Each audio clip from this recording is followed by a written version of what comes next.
Subscribe करें और bell दबाएं ताकि कोई खबर रह न जाए।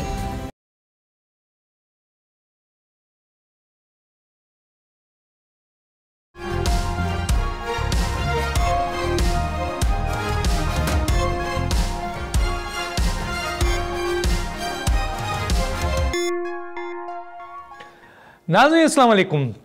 तब्दीली विद डॉक्टर दानिश के साथ हाजिर हैं। आज हमारे साथ एक्सक्लूसिव मेहमान हैं सरदार अवैस लगारी साहब, वफाकी वज़ीर बराए तवानाई पावर डिवीज़न। आपका बहुत शुक्रिया सर, आपने हमें ज्वाइन किया। मेरी आवाज़ आ रही है सर आपको? जी थैंक यू जी, शुक्रिया आपका, आपने इनवाइट किया। आज सर बात शुरू करूँगा। वज़ीर आज़म का एक अहम स्टेटमेंट है और उन्होंने ये कहा है कि ख़ास तौर पे दो इदारों को उन्होंने मेंशन किया है, एक तो FBR और एक उन्होंने किया है पावर सेक्टर को, कि अगर ये फ़ाल हो जाएं, उनका लफ्ज़ है फ़ाल हो जाएं और करप्शन से पाक हो जाए, अगर हम इसमें कामयाब हो जाते हैं तो ये जो मंझधार में कश्ती फंसी हुई है हम किनारे पे आ जाएंगे। तो मेरा जो सवाल है सर आपसे पर्टिकुलरली इस स्टेटमेंट के हवाले से कि आपके लिहाज से पावर सेक्टर, FBR पे तो मैं नहीं आ रहा, पावर सेक्टर जो आपका अहम मसला है, आपकी वजारत है, उसका असल मसला क्या है सर? क्या करप्शन है, इनकॉम्पिटेंसी है यानी नाअहलियत है, बिजली की चोरी है, IPPs है, या बैड गवर्नेंस का मामला है? आपके नज़र में क्या है सर? तीन चार मल्टीपल इश्यूज़ हैं डॉक्टर साहब। हमने इस मिनिस्ट्री में आके तकरीबन 3-4 महीने पहले वज़ीर आज़म साहब की क़यादत में तकरीबन कोई 18 से 20 मेजर फॉल्ट लाइंस और ख़राबियाँ इस पूरे पावर सेक्टर की आइडेंटिफाई की थी, जिसके बेसिस के ऊपर हमने उन 18 से 20 गलतियों की इस्लाहात करके पावर सेक्टर रिफॉर्म्स के नाम से एक प्रोग्राम शुरू किया हुआ है जो अपनी फुल स्पीड से माशाल्लाह रवा दवा है। उस पावर सेक्टर रिफॉर्म्स इन 18-20 गलतियों के एरियाज़ को आप 3 मेजर कैटेगरीज़ में डिवाइड कर सकते हैं। एक आपकी जनरेशन है जिसके अंदर बिजली की पैदावार की कीमत जो सार्फिन को अदा करनी पड़ती है वो है। दूसरा आपकी तरसीली निज़ाम है, नेशनल ट्रांसमिशन का सिस्टम, जिसकी अंदर खामियों की वजह से सस्ती बिजली लोड सेंटर्स तक नहीं पहुंच सकती और हमें तकरीबन सालाना 7 से 800 अरब रुपए का उसका 70 से 100 अरब रुपए का सालाना उस तरसीली निज़ाम का सही ना होने की वजह से नुकसान होता है। और तीसरी सबसे बड़ा एरिया जो खामी है वो हमारी डिस्ट्रीब्यूशन कंपनीज़ हैं, जो तमाम डिस्कोज़ हैं, जो कि सालाना तकरीबन 700 से ज़्यादा अरब रुपए का नुकसान पाकिस्तान को पहुंचा रही हैं। तो डिस्ट्रीब्यूशन कंपनीज़ का अलग हल है और उसका हल प्राइवेटाइजेशन है, जो उसका प्रोग्राम हमने फुल स्पीड पे लॉन्च कर लिया है और अगले 2 से 2.5 साल में पूरा कर लेंगे। तरसीली निज़ाम का हल 3 से 4 की कंस्ट्रेंट्स हैं, अगर वो बन गई तो आपका अगले 2 से 2.5 साल के अंदर तरसीली निज़ाम का 70 से 80 अरब रुपए सालाना को नुकसान बंद हो जाएगा।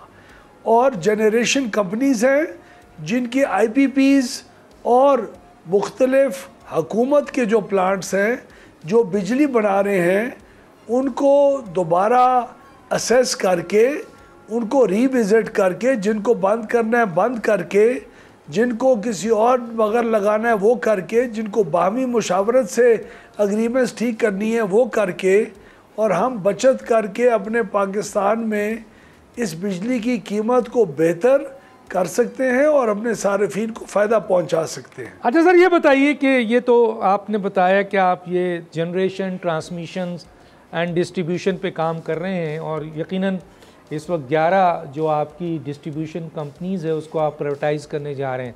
मैं इसके ऊपर क्वेश्चन करूंगा, लेकिन इससे पहले एक आम सा क्वेश्चन जो आम लोगों के लिए है, और ये वज़ीर आज़म साहब ने इसको भी कोट किया है कि हम आवाम को हमारी हुकूमत आवाम को हर हाल में सस्ती बिजली देने की कोशिश कर रही है। तो मुझे सर बताइए, आपकी जो गवर्नमेंट है, आपकी जो हुकूमत है, आपका जो महकमा है, आपकी जो वजारत है, आवाम को सस्ती बिजली देने के लिए फौरी आपका कोई इक़दाम हो रहा है सर? फौरी इक़दाम कोई है सर? देखिए डॉक्टर साहब, हमने आज से 2-2.5 महीने पहले 240 अरब का बोझ हमारी इंडस्ट्री के ऊपर जो फालतू होता था, उसमें से 170 अरब का बोझ तो ख़त्म करके और बिजली सस्ती हमने तकरीबन 7 से 8 रुपए यूनिट इंडस्ट्री के लिए कर दी। लेकिन बाकी जो सारे सार्फिन हैं और इंडस्ट्री के जो यूज़र्स हैं, वो अब भी समझते हैं और वो दुरुस्त समझते हैं कि हमारी बिजली की कीमत ज़्यादा है, और इसी कीमत को कम करने के लिए आजकल हम कोशां हैं। ये नवाज़ शरीफ साहब का इलेक्शन के मैंडेट के हासिल करने के मेजर रिफॉर्म के प्रोसेस का एक हमारे मंशूर का हिस्सा था। ये वज़ीर आज़म का प्रोग्राम है, ये 22 करोड़ आवाम का प्रोग्राम है, और इसको हम सक्सेसफुली बिजली की कीमत अगले चंद अरसे के अंदर इंशाल्लाह करके और अगले 1-2 साल में पाकिस्तान को अपने ख़ित्ते की अंदर सस्ती तरीन बिजली वाले मुल्क के अंदर कन्वर्ट करना हमारी प्रायोरिटी नंबर 1 और मंशूर नंबर 1 है, और हम करके दिखाएंगे इंशाल्लाह। अच्छा अवैस वक़ारी साहब, ये बताइए कि वर्ल्ड बैंक ने पाकिस्तान को 2 तोहफ़ा दिया सर। एक तोहफ़ा दिया था जब सिंध तास मुआहदा हुआ, जिसके तहत पाकिस्तान और इंडिया का दरियाओं के तकसीम पर मुआहदा हुआ, और उसके बाद 5 दरिया हमारे इस वक्त खुश्क हुए हुए हैं। और दूसरा मुआहदा जो है वो 1994 का है, और वो है पावर जनरेशन को प्राइवेटाइज़ करके जो IPPs की सूरत में इस वक्त हमारे पास है। और मुख्तलिफ़ हुकूमतों में या तो उनके मुआहदे एक्सटेंड होते रहे या उसमें इजाफ़ा भी होता रहा। शुरू में 15 था, तो फिर मज़ीद 15 हुआ, 37 हुआ, 5 हुआ, 7 हुआ। तो अब वही IPPs जो प्राइवेटाइज हुई उस वक्त ज़रूरत थी, आज हम कह रहे हैं कि वो हमारे लिए दर्द सर है। एक सवाल तो ये जो आप डिस्कोस की प्राइवेटाइजेशन की तरफ जा रहे हैं, तो कहीं ऐसा तो नहीं है कि 10 साल बाद हम ये कहें कि यार ये हमने गलती की है और ये भी हमारे लिए दर्द सर हो जाए? जी सर। डॉक्टर साहब देखिए, ये इतना आसान किसी एक चीज़ के ऊपर एट्रीब्यूट कर देना आजकल के प्रॉब्लम्स को इतना आसान नहीं है। इसके मुख्तलिफ वजूहात के अंदर है। हम आज दर्द सर बिजली हमारे लिए क्यों बनी हुई है? वो इसलिए बनी हुई है क्योंकि पिछली 2-3 दहाइयों में जब हम बहुत मजबूरी की हालत में पहुंच जाते थे और अंधेरों के अंदर लोड शेडिंग में मुल्क गुम हो जाता था, तब हमें एकदम जल्दी के अंदर ख्याल आता था और हम कहते थे अब अंधेरों से निकालो। उस जल्दी की हालत के अंदर जब बंदा इंसान ज़्यादा वो डेस्परेट होता है और मुल्क की मैक्रो इकोनॉमिक हालात दुरुस्त नहीं होते, तो आपको अच्छी डील नहीं मिलती। आपको अच्छी डील अल्हम्दुलिल्लाह चाइनीज़ प्लांट्स के ज़रिए ज़रूर मिली।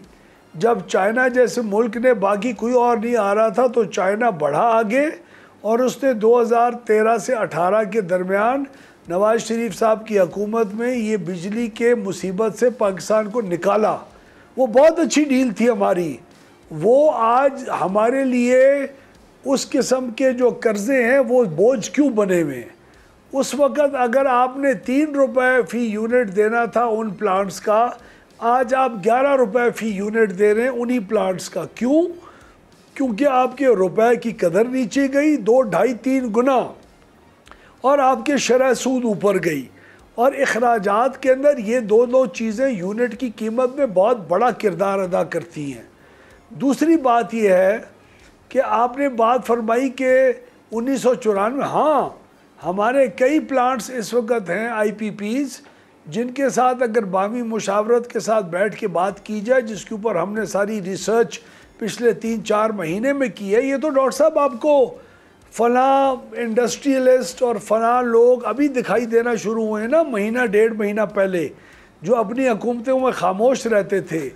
लेकिन हमने 3-4 महीने पहले से ये काम बहुत संजीदगी से शुरू कर लिया है और हम समझते हैं कि हम तमाम IPPs के साथ बैठ के एक बेहतर अंदाज के अंदर बामी मुशावरत से इस नतीजे पे पहुंच सकते हैं कि जहां सार्फिन को रिलीफ मिले और वो भी 2 कदम पीछे हटें हमारे जो IPPs हैं।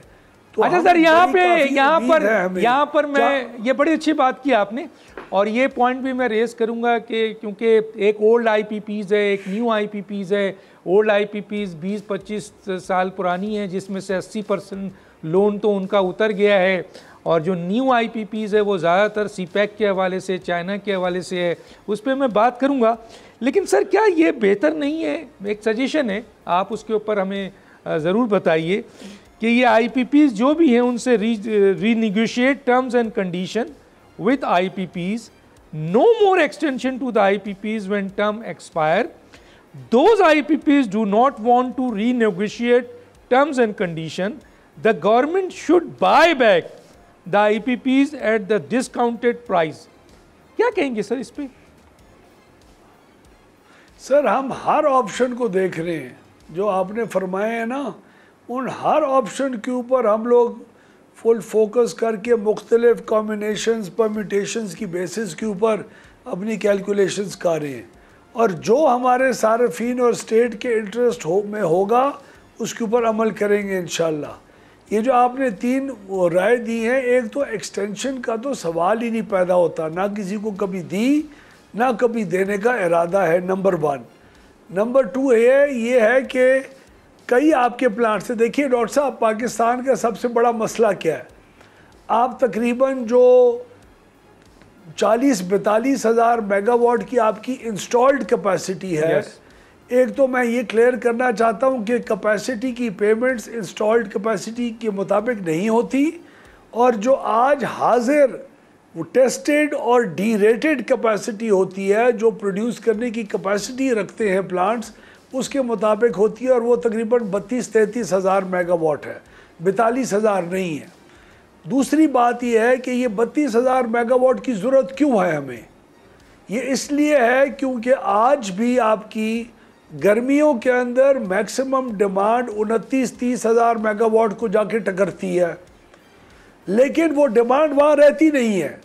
वो डिमांड चंद महीनों 1-2 महीने के लिए होगी, फिर डिमांड गिरती गिरती गिरती गिरती 8,000 मेगावाट पे आ जाती है। लेकिन आपको वो प्लांट तो चाहिए ना, ताकि आपकी पीक डिमांड को पूरा करें।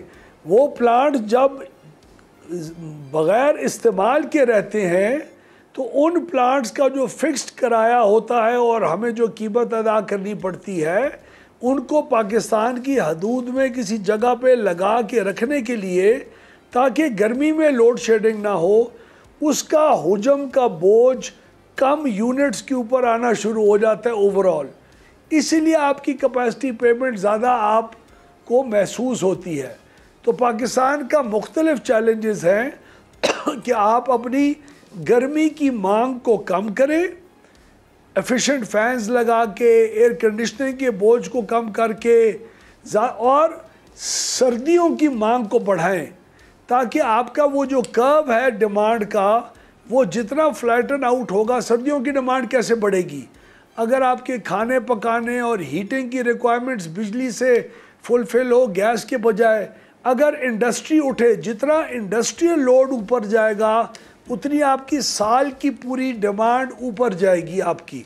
तो ये तमाम वो चीज़ें हैं जिसको हम बहुत साइंटिफिकली प्रॉपर तरीके से देखभाल कर रहे हैं, और इन 5 साल के अंदर पाकिस्तान को एनर्जी के लिहाज से एक बहुत बेहतर मुल्क छोड़ के जाएंगे। अच्छा सर, ये बताइए कि एक बहुत ही इम्पोर्टेंट है, लास्ट आपने मेरे प्रोग्राम में उस चीज़ को हाईलाइट किया था, मैं आपसे बात भी करना चाहता हूँ इस वक्त में, कि हमारे यहाँ जाहिर है मुख्तलिफ़ किस्म से हम जो है वो बिजली पैदा करते हैं सर। विंड्स भी है, न्यूक्लियर भी है, सोलर भी है जो बहुत ही कम है। इसके अलावा जो फ्यूल है, गैस है, LNG है, इम्पोर्टेड कोल है, और एक थर कोल से भी हम शुरू कर चुके हैं। जो इम्पोर्टेंट बात है वो ये है सर कि इम्पोर्टेड कोल जो है वो इस वक्त बहुत ज़्यादा उसकी प्राइसेस हो गई, उसकी डिमांड भी बढ़ गई है। जिसकी वजह से उसकी प्राइसेस बहुत ज़्यादा है, और उसकी बुनियाद पर जो हम एनर्जी बना रहे हैं, तो आपने कहा था कि हम इसको रिप्लेस करेंगे, और वो जो हमारे पास तकरीबन कोई बहुत बड़ी तादाद में मेरे पास उसकी फिगर्स मौजूद है कि हमारे पास थर कोल मौजूद है, जिसके ज़रिए हम जो बिजली पैदा करेंगे वो जो मौजूदा इंपोर्टेड कोल है उससे कई गुना जो है उससे फ़ायदा होगा, और हमारा लोड इसमें भी कम हो जाएगा, जो हमारी कॉस्ट है। क्या कहेंगे सर इसके ऊपर?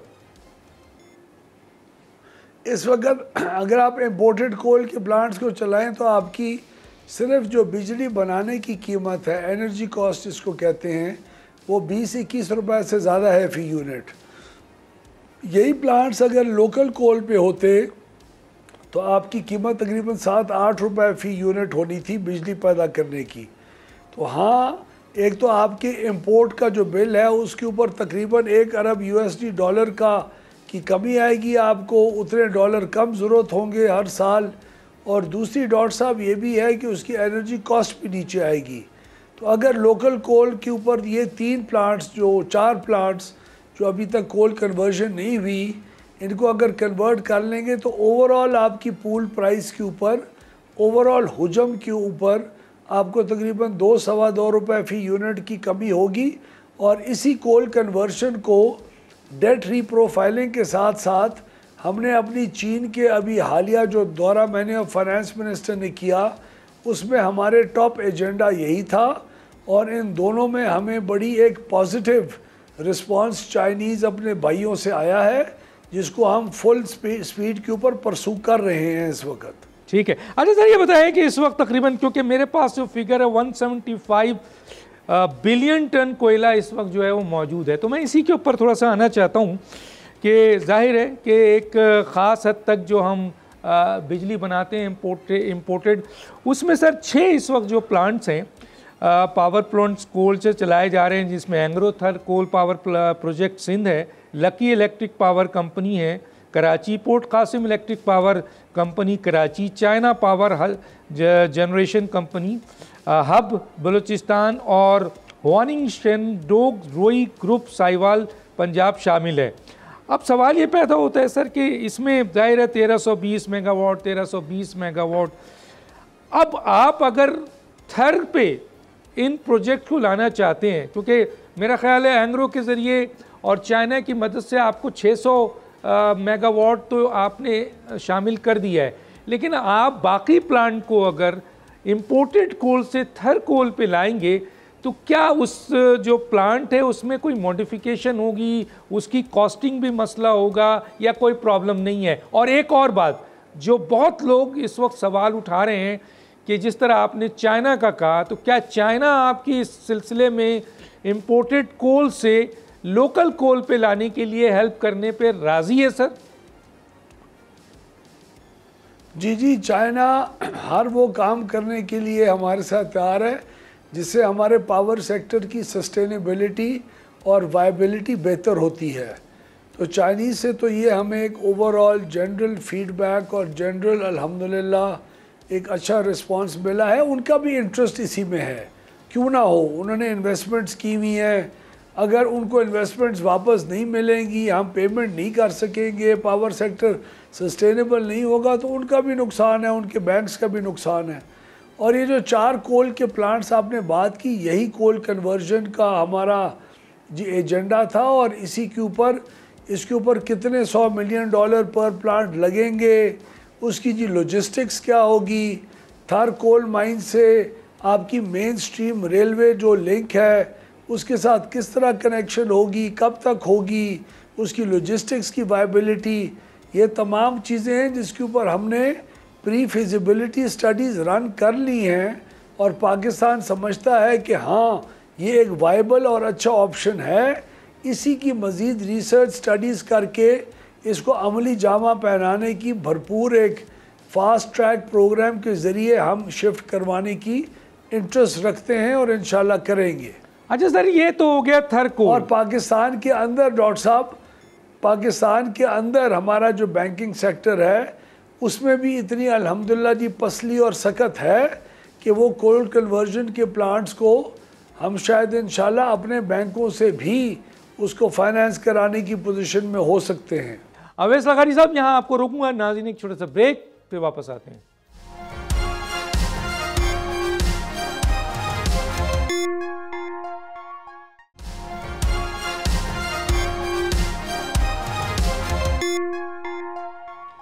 Welcome back sir. ये रिन्यूएबल एनर्जी जो है उसमें इम्पोर्टेड कोल को आप थर कोल पे ला रहे हैं, ये तो बहुत अच्छा काम है और इस पर आप काम कर रहे हैं और ये मेरा ख्याल है इससे जो कॉस्टिंग का फ़र्क होगा इम्पोर्टेड कोल और लोकल कोल में वो आपने बता दिया, ना सिर्फ इम्पोर्ट के हवाले से बल्कि पैदावार जनरेशन के हवाले से भी।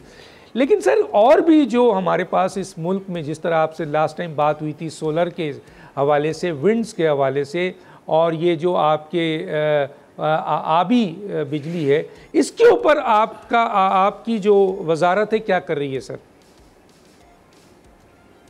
डॉक्टर साहब, सोलर नेट मीटरिंग का तो प्रोग्राम आपको याद होगा, बहुत इसकी बातें भी हुई।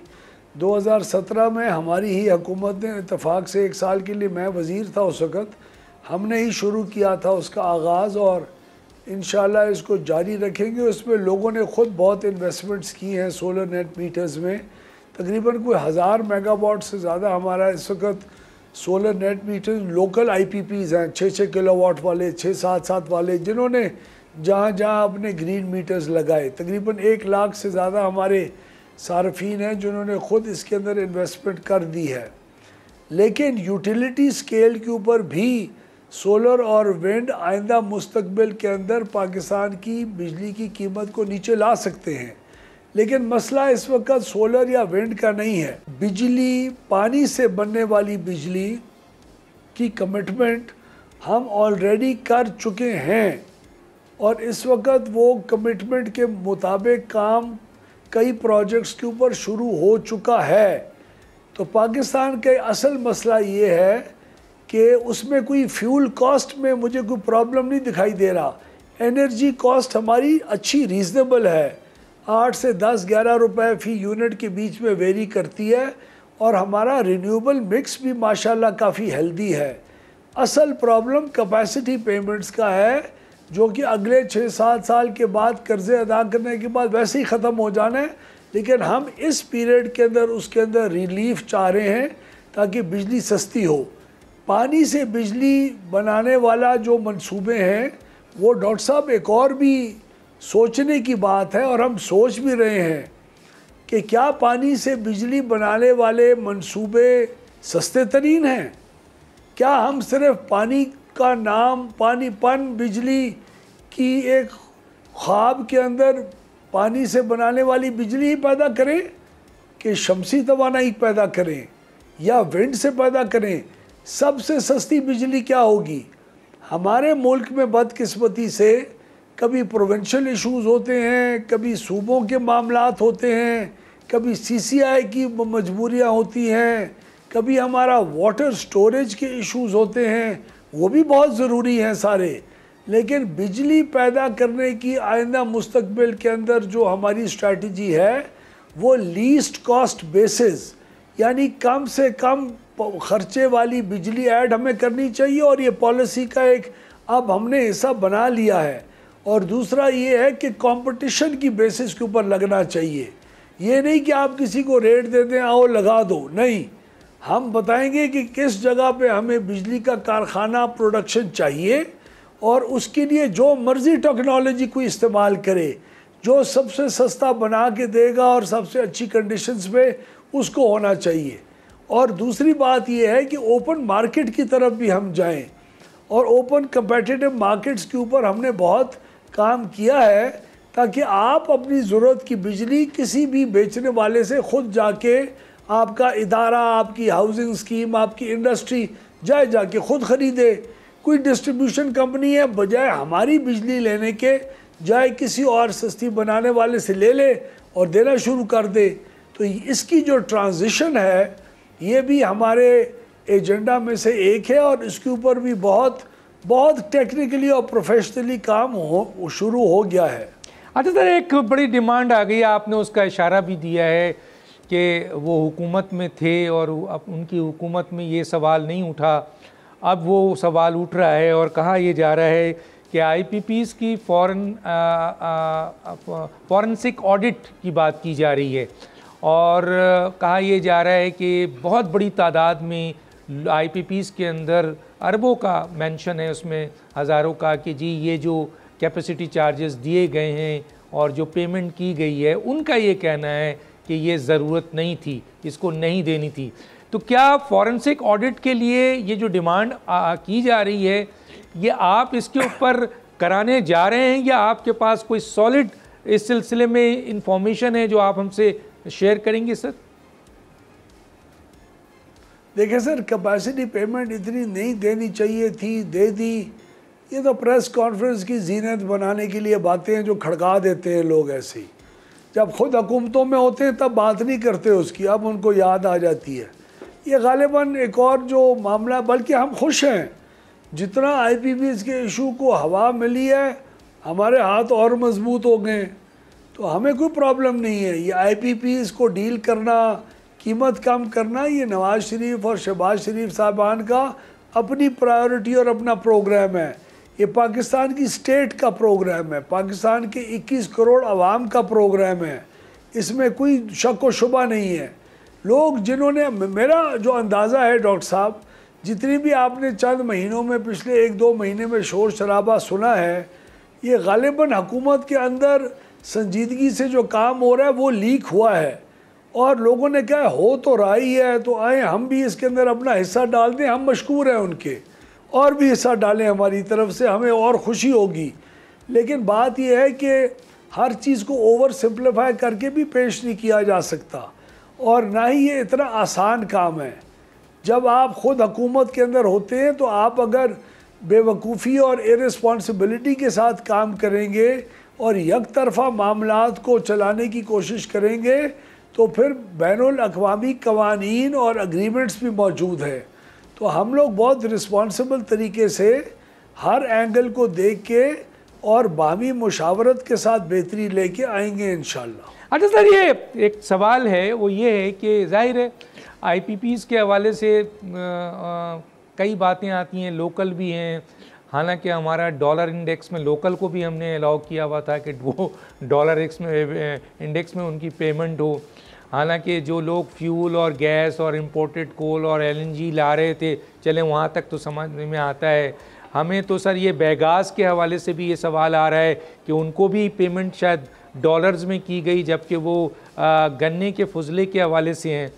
एक तो इस पे थोड़ा सा ज़रूर बताइएगा सर। लेकिन एक इम्पॉर्टेंट बात है सर, वो ये है कि सीपेक का जब भी मसला हमारे पाकिस्तान में एक्टिव होता है, माजी में भी हमने देखा था कि सीपेक के हवाले से हुकूमत के ही वज़ीर ने ऐसा स्टेटमेंट दे दिया था और फिर हम 2013 से लेकर जो 2021 में 9 कमर्शियल जोन में से 5 कमर्शियल जोन बनाने वाले थे, सीपेक का काम इंतहाई स्लो कर दिया गया।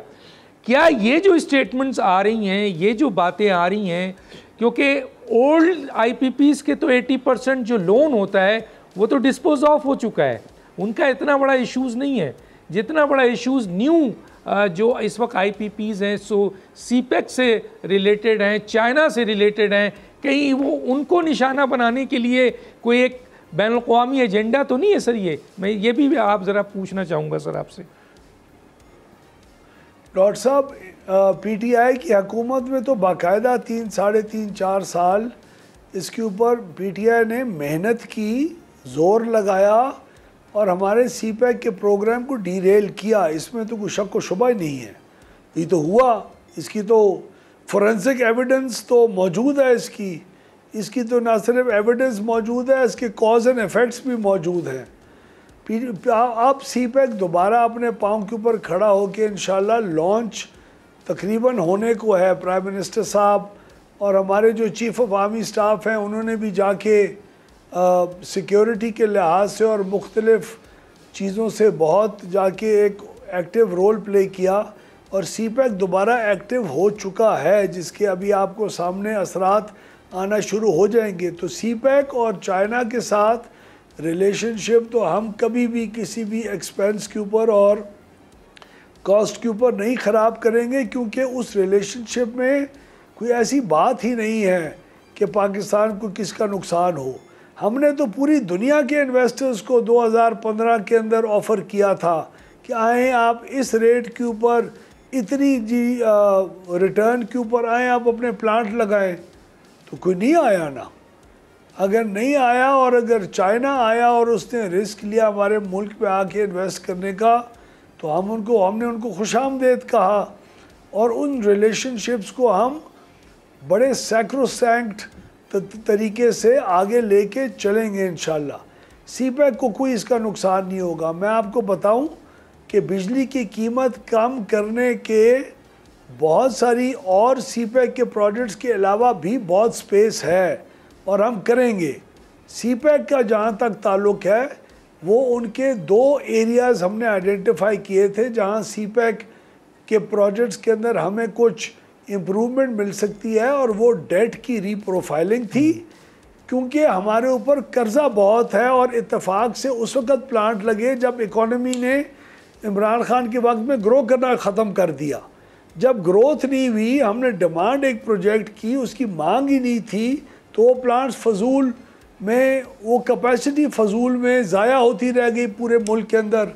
तो इसमें पावर सेक्टर की जो इश्यूज़ हैं, उसके अलावा पावर के ऊपर मैक्रो इकोनॉमिक इश्यूज़ का भी बहुत असर पड़ता है। मैं आपको एक मिसाल दूं डॉक्टर साहब, अगर इंटरेस्ट रेट वही होता जो 2015 में था, और अगर रुपए की कीमत वही होती जो 2015 में थी, तो आज आपकी बिजली 6 से 8 रुपए फी यूनिट सस्ती होती। ठीक है, सोचे 6 से 8 रुपए यानी 25% सस्ती होती बिजली। यानी हर एक को, जिसको 200-300 यूनिट का बिल आ रहा है, 200 यूनिट का फ़र्ज़ करें, तो उसकी बिल के अंदर कितने हज़ारों की कमी आती। एक तो ये बताएं सर कि कहा यह जाता है, और वो ये है कि जी जो टैक्सेस हैं, ये जो बिजली के बिल के ऊपर, वो बहुत से टैक्सेस गैर ज़रूरी तौर पर लगाए जा रहे हैं सर। उसमें तो टीवी का भी आ जाता है और पता नहीं कौन कौन सा आ जाता है, जो पे किया है वो भी आ जाता है, मीटर ख़रीद लिया है उसका रेंट भी लिया जाता है। बेतहाशा करके तकरीबन कोई 13 टैक्सेस ऐसे हैं कहे जाते हैं कि ये गैर ज़रूरी तौर पर हुकूमत ले रही है। आप हुकूमत है सर, एक तो इस पर बताएँ कि आप समझते हैं कि ये सारे टैक्सेस जस्टिफाई हैं? एक दूसरा, ये बिजली की चोरी, ये एक बहुत बड़ा मसला है सर, और कई 100 अरब का नुकसान है पाकिस्तान को। इस पर सर आपने काबू पाया है कुछ? नहीं, बिजली की चोरी काफ़ी हद तक काबू है, लेकिन बहुत अभी काम होने को है। इसीलिए हमने बोर्ड्स अपने चेंज किए, जो कभी अदालतों की भेंट चढ़ गए, कभी कवानीन नहीं थे उसको चेंज करने के, वो सारे हमने और एलाइज ने मिल के सारे उसको सेट किया। आपकी 11 डिस्ट्रीब्यूशन कंपनीज़ में से 5 डिस्ट्रीब्यूशन कंपनी के बोर्ड्स आज तब्दील हो चुके हुए हैं, 4 के ऊपर स्टे ऑर्डर है, और बाकी 2 जो हैं वो हम अभी तब्दील करने लगे इन द नियर फ्यूचर। इन्होंने बोर्ड्स ने आके इन कंपनीज़ को संभालना है। 5 तो संभल गई हैं पिछले 1 हफ्ते के अंदर, और इंशाल्लाह उनके ऊपर काम शुरू हो चुका हुआ है। लेकिन डॉक्टर साहब, ये चोरी को कम करना और इन नुकसानात को डिस्ट्रीब्यूशन कंपनीज़ के एक देर पा जो स्ट्रैटेजी है ना, वो प्राइवेटाइजेशन ही है, उसके अलावा कोई हल नहीं है। इसीलिए हमने प्राइवेटाइजेशन के प्रोग्राम को पूरी स्पीड लगाई हुई है, और हम समझते हैं कि अगले 2 से 2.5 साल के अंदर आपकी इन 11 में से 9 कंपनीज़ जो हैं, वो अगर मार्केट में हुजम उनका इन्वेस्टमेंट का इतना मार्केट ने एपेटाइट हुई और वो एब्जॉर्ब कर सकी, तो हम इन 11 में से 9 कंपनीज़ को अगले 2 से 2.5 साल में इंशाल्लाह प्राइवेटाइज कर जाएंगे, ताकि नुकसान जो हुकूमत उठा रही है वो फौरी तौर के ऊपर बंद हो जाए और उसका सार्फिन के ऊपर भी पॉजिटिव असर आएगा। अच्छा सर, वो जो पहला क्वेश्चन था मेरा, वो तकरीबन कहते हैं कि जी कई ऐसे टैक्सेस हैं जो गैर ज़रूरी तौर पर सार्फिन पे कर रहे हैं। जी, टैक्सेस हैं डॉक्टर साहब, मैं आपको बताऊं, हमारे तकरीबन कोई 2.5 करोड़ से ज़्यादा तकरीबन कोई सार्फिन ऐसे हैं जो 18% सेल्स टैक्स पे कर रहे हैं बिजली की कीमत के ऊपर। यानी अगर 100 रुपए की बिजली इस्तेमाल करते हैं तो 18 रुपए का टैक्स भी देते हैं। बाकी कमर्शियल, इंडस्ट्रियल और सार्फिन हैं जो सेल्स टैक्स के अलावा भी देते हैं। इनकम टैक्स होता है, कोई फर्दर टैक्सेस हैं, कोई एक्साइज ड्यूटीज़ हैं वगैरह वगैरह, वो जो पार्ट है वो अक्सर आपकी टैक्स रिटर्न्स के अंदर, आपके इनकम टैक्स वगैरह के अंदर एडजस्टेबल होती है। लेकिन डोमेस्टिक जो कंज्यूमर है उसके ऊपर 18% का बोझ है। ये बोझ कई लोग, हमारे पावर सेक्टर में तो अक्सर लोग समझते हैं कि ये बोझ ज़्यादा है, ये बाकी रीजनल कंट्रीज़ के अंदर गालिबन इतना बोझ नहीं है। तो इस वक्त जो शहबाज शरीफ साहब ने उस दिन स्टेटमेंट भी दी कि हम बिजली की कीमतों को नीचे करने की पूरी कोशिश हैं, तो उसके अंदर हर किस्म के ऑप्शंस को हमारी इंटरनेशनल कमिटमेंट्स को सामने रखते हुए देखा जा रहा है। लेकिन अभी इसके ऊपर कोई फैसला कौन मरहले के अंदर अभी हम नहीं पहुंचे। हम लोग हर चीज़ को स्टडी कर रहे हैं। ठीक, हमारी IMF के साथ कमिटमेंट्स हैं जिनको हम डिस्टर्ब किसी भी हालत में नहीं होने देंगे। ठीक है, हम एक सस्टेनेबल और प्रॉपर एक मॉडल की तरफ जा रहे हैं, तो हमारी इंशाल्लाह रिस्पॉन्सिबल तरीके से हम पेशरफ्त करेंगे। चले सर, अभी आपको हाई में भी बहुत कम हुआ है, लेकिन दो बातें क्योंकि वक्त ख़त्म हुआ चाहता है मैं ज़रूर पूछना चाहूँगा। एक तो मैंने आपको बताया था सर शुरू में कि जनरेशन को, जब पावर जनरेशन को आपने प्राइवेटाइज़ किया तो वो आज हम 24 साल यानी 2024 पे खड़े होकर रो रहे हैं। अब आप डिस्कोस को प्राइवेटाइज़ करने जा रहे हैं, तो जाहिर है इसके लिए आपने प्लानिंग की होगी, पूरी एक प्लानिंग होगी कि 10 साल बाद हम इस पर परेशान ना हो, बल्कि ये कहें कि ये बहुत बेहतर काम था। एक KSC जिसको एक लिहाज से उसकी जनरेशन भी, उसकी ट्रांसमिशन भी, उसकी डिस्ट्रीब्यूशन भी बिल्कुल वो खुद करता है, तो आप समझते हैं सर कि कराची इलेक्ट्रिक सप्लाई को ये तीनों चीज़ें आपने देकर इससे फ़ायदा हुआ सर? मुख्तसर सा जाके हम अगले क्वेश्चन पे जाएं। मैंने नहीं दी, लेकिन गलती थी मेरे ख्याल में। जनरेशन उसको नहीं देनी चाहिए थी। आज कराची इलेक्ट्रिक की जो रिस्ट्रिक्शन के अंदर कंज्यूमर है, उसको हुकूमत पाकिस्तान अपनी टैक्स पेयर के पैसे से 170 अरब रुपए सालाना एक्स्ट्रा पे कर रहा है, उसकी टैरिफ डिफरेंशियल सब्सिडी, क्योंकि कई महंगी बिजली बना रहा है।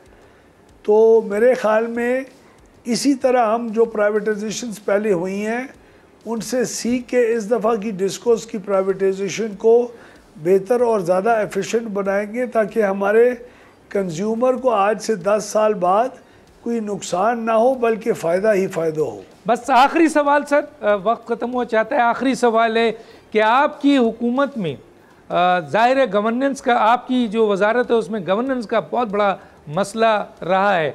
क्या अब आपकी आमद के बाद जो हम देख रहे हैं और हमें नज़र भी आ रहा है, तो आप क्योंकि अंदर बैठे हुए हैं, ये जो पॉलिटिकल प्रेशर होता था, ये जो सियासत होती थी, उससे सर इस इदारे को आपने पाक कर दिया सर। बस सर 30 सेकंड आपके पास है। डॉक्टर साहब वज़ीर आज़म साहब की मेहरबानी है, हमारी स्टेट की मेहरबानी है, हमारी एलाइड पॉलिटिकल पार्टीज़ की मेहरबानी है कि हमारे ऊपर कोई पॉलिटिकल प्रेशर नहीं जी डाला जा रहा, और अल्हम्दुलिल्लाह हमें अपने रिफॉर्म्स के ऊपर काम करने की पूरी खुली आज़ादी है इस वक्त, और हम पॉलिटिकल किसी भी प्रेशर के नीचे नहीं हैं।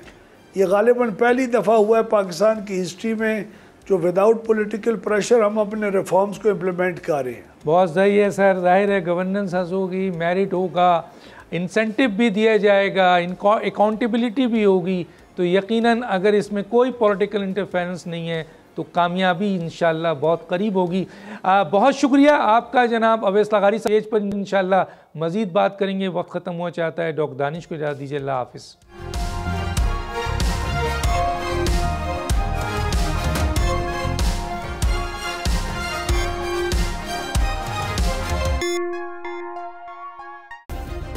सब्सक्राइब करें और बेल दबाएं ताकि कोई खबर रह न जाए।